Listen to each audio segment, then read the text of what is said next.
Panoorin natin to guys, yung discard niya dito. Bali magta-tiles kasi siya sa wall. Tapos meron dito yung utility box, ang laki pa. Kailangan talagang diskartehan dito kung paano makuha ng tamang sukat ng tiles para paglapat okay kayo. So guys, panoorin niya guys kung paano. Pag magagaling kasi basic lang to para sa kanila. Pag mga baguhan ay gamitan ng paraan.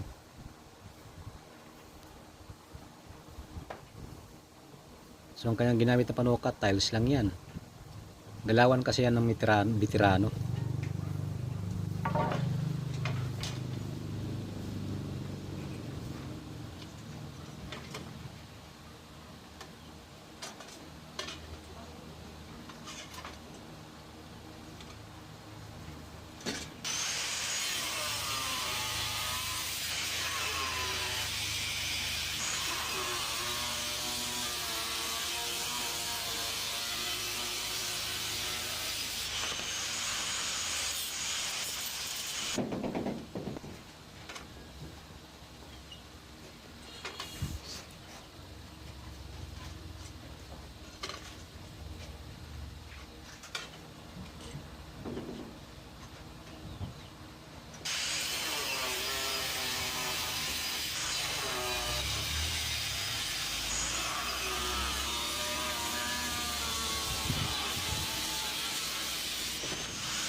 Okay kayo ang pamamaraan niya.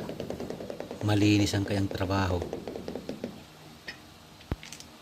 Perfect na perfect ay. Walang labis, walang kulang. Lamang talaga yung mga may alam ba sa mga diskartihan kung paano. Tingnan nyo, napakaganda oh. Okay sa all right. Di ba? Pwede na. Kahit paano. Pag sinik na yan, oh, kinakaayo yan. Takip na lang. Kailangan pa ng takip dyan. Pero ang gagamitin yung takip dyan, ang tiles na rin na gagamitan ng paraan na mabubuksan mo. Panoorin natin yung dugtong ng paano nalagay yung takip.